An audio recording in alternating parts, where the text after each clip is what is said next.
What's going on, guys? JSGC here, and we are here for another match analysis.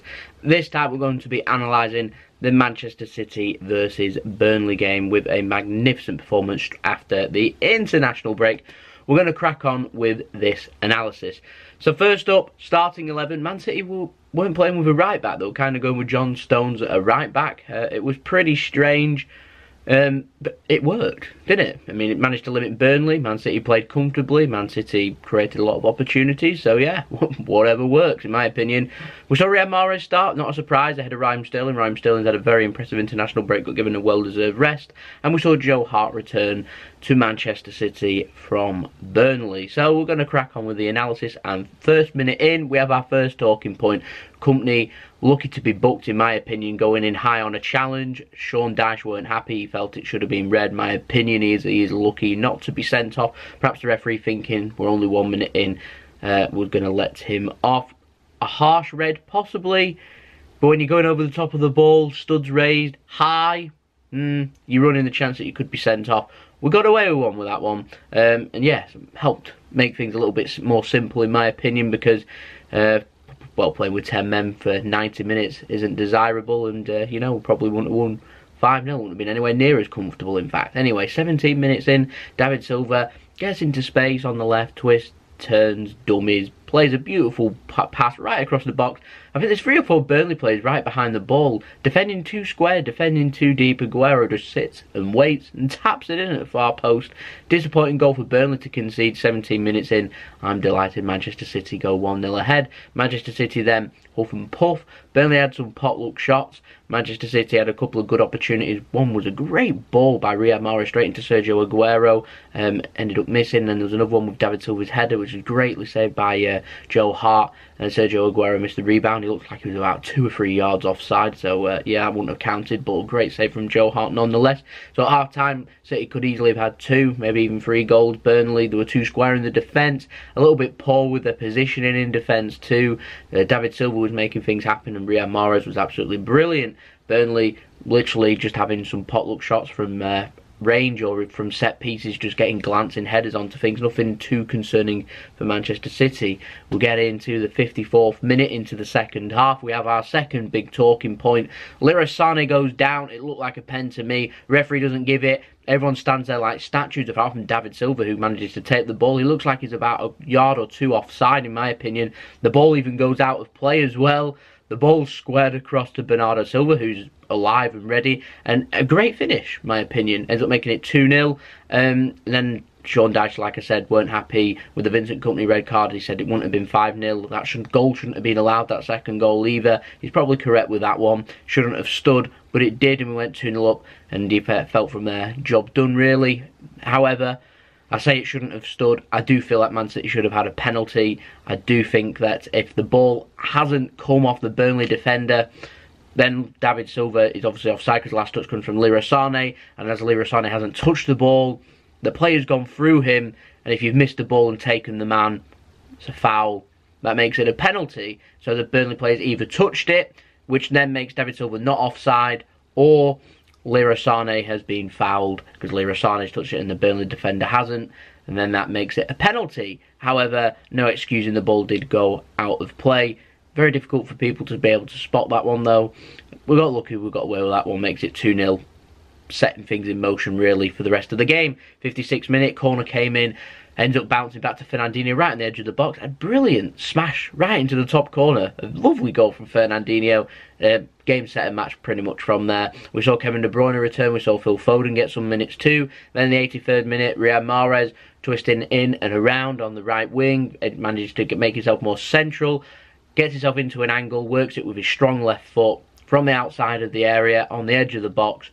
Very similar to Leroy Sane's goal last season in the Premier League against Liverpool. If you want to go and check that out and compare them, they're very similar in the Premier League. What Sane scored last season in that routine of Liverpool that finished 5-0, I think, as well. But yeah, Riyad Mahrez goal, very similar, brilliant finish. Caps off a beautiful performance from Riyad Mahrez. I'll talk more about Riyad Mahrez in a moment. But first up, made it 5-0, 90 minutes. Leroy Sane there at the right time, just to be able to flick on in the inside of the left-hand side of the box from another Benjamin Mendy assist to make it 5-0. We saw Benjamin Mendy and Leroy Sane link up very well today, which is great to see, as they haven't really settled in together. You get where I'm coming from. When they both played, it's never really worked as of yet, but it has this time. Made a perfect performance straight after the international break. Couldn't have asked for much more. 5-0 win. We're top of the table, or joint top, however we want to look at it. But we're miles ahead of Liverpool on goal difference now, which means Liverpool need to make up a point on us, because we're just, you know, blitzing teams apart, which is lovely to see. So, to summarise, Burnley, very poor. Sean Dyche was unhappy with Vincent Kompany's challenge and the second goal, as you probably would be if that was against Manchester City. You'd be unhappy with that one. Manchester City probably wouldn't have won the game 5-0, but I still felt even if we hadn't had Vincent Kompany in the game and he got sent off, I still feel like we would have won the game, just not by 5.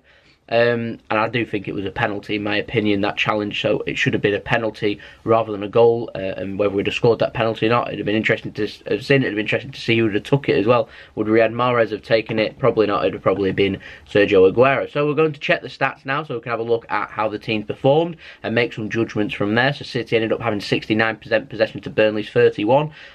Higher than what I thought Burnley were going to have in this game, but still, they did it. They had no shots on target. Burnley 5 shots, no shots on target. City had 24 shots, 10 on target. As Pep Guardiola said, Manchester City had the most shots this season. Anywhere in the world, or anywhere in Europe anyway, they've had the most shots in the European top leagues. So we're creating chances, we're making things happen. I think I read on Twitter yesterday, correct me if I'm wrong, I'm fairly sure it said City were now unbeaten in 33 games at 3 o'clock kickoffs on a Saturday or something ridiculous like that.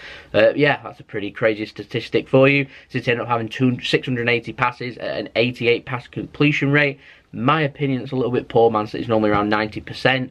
However, we did see a lot of the ball. Burnley ended up having 305 passes at a 75% pass completion rate, which is more than what most teams have at the Etihad. So yeah, it doesn't suggest that Burnley were poor. It just suggests that Burnley weren't really sitting back, and this is kind of what happens when you don't sit back against Manchester City. Now you understand why teams do sit back, try and keep the score down, try and make things as close and competitive as possible. City ended up creating 7 clear-cut chances. Burnley had none. City ended up putting 19 crosses in, 7 of them connecting. Burnley ended up putting in 9 crosses, 3 of them correcting. City ended up having more corners, more dribbles, more recoveries, same amount of tackles. Burnley ended up having a few more interceptions, and they're having more clearances. Man City ended up having more aerial, with the same amount of aerial duels as Burnley. City ended up having more headed clearances. Block crosses was more from Burnley. So yeah, it doesn't suggest that Burnley were too over-committed in defence, which is probably where it's gone wrong for them. This is why it's ended up 5-0, because it's just, when you're doing that and you've got to get to the quality of Manchester City, there's simply too much space. You're letting Manchester City play their game, and when you let Man City play their game and they're on form and the players are performing and they're gelling and they're linking up well, this is what happens. So yeah, this is a statement sent out, I'd say, to the rest of the Premier League to say that, you know, the champions, we're back in form, we're here, and we're here to perform very well. So yeah, that's a statement sent out to the rest of the Premier League, I'd say. But to analyse, nice to see Kevin De Bruyne return. We should see him getting more minutes now over the next couple of games. It's nice to see Phil Foden get more minutes. David Silva absolutely superb in this game. I'd love to give him my man of the match, but my man of the match has gone to Riyad Mahrez, because he was just absolutely phenomenal. His crosses were brilliant, his all-round gameplay was brilliant, his link-up play was brilliant, and getting himself that lovely goal too was brilliant. Could have had a couple of assists as well if David Silva and Sergio Aguero had put away his chances too, but it was a pleasure to watch. It takes a lot of guts, it takes a lot of spirit, it takes a lot of hard work and talent to be able to respond like Riyad Mahrez has in this game, with throwing out a man of the match performance after that disappointment of missing the penalty at Anfield. So absolutely fair credit to Riyad Mahrez, and I'm feeling like we're seeing the best of Riyad Mahrez, and it's a pleasure to see, in my opinion. So we're going to move on from there. For Burnley, honestly, their aim for the season will just be to stay up, see how high they can finish. They carry on playing that expressively. I imagine that they'll win some games and they'll lose some games doing that, but as long as you rack up the points, they won't care. They're nowhere near in the form that was in last season. However, you feel like it's maybe a one-off. They performed very well last season. They were very difficult to beat. The defence just weren't with it. Players like Tarkowski out of position, making things too easy for players like Sergio Aguero. You just cannot do that, and this is the end result. For City, we move on. Next Premier League game next Monday against Tottenham on a below par Wembley pitch. We saw what it was like against Barcelona. Expect something similar against Manchester City too. Barcelona managed to play their game, so I'm confident we can too. Tottenham are finding a lot of run of form into the Champions League spots at the moment in time when I was recording this. So we've got it's a very difficult game for us.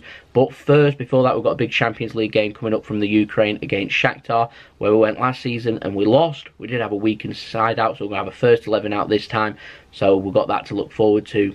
We're right back in the thick of the football, so make sure that if you're a Man City fan and a football fan, make sure that you do subscribe, put your push notifications on. We're going to have the preview to that Shakhtar game up tomorrow, so I'll see you all again for that preview tomorrow. Make sure you stay tuned. Don't forget to leave a big thumbs up if you enjoyed the video. Don't forget to subscribe, put your push notifications on. We've finally surpassed 1,500 subscribers, so thank you to everyone that has subscribed, and hello to my new subscribers. Make sure that you subscribe, put your push notifications on.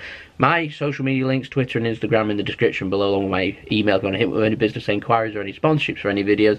Don't forget to share the video, help my channel grow, that'd be much appreciated. I'll leave the links up to my second channel, Jason Sidlow Travelman, along with my brother's partner channel, Mixes Do Mixology Drinks. You want to go and check them out, like and subscribe over there if you wish. Go and check out my other videos, and I'll see you all again for that preview for Shakhtar tomorrow.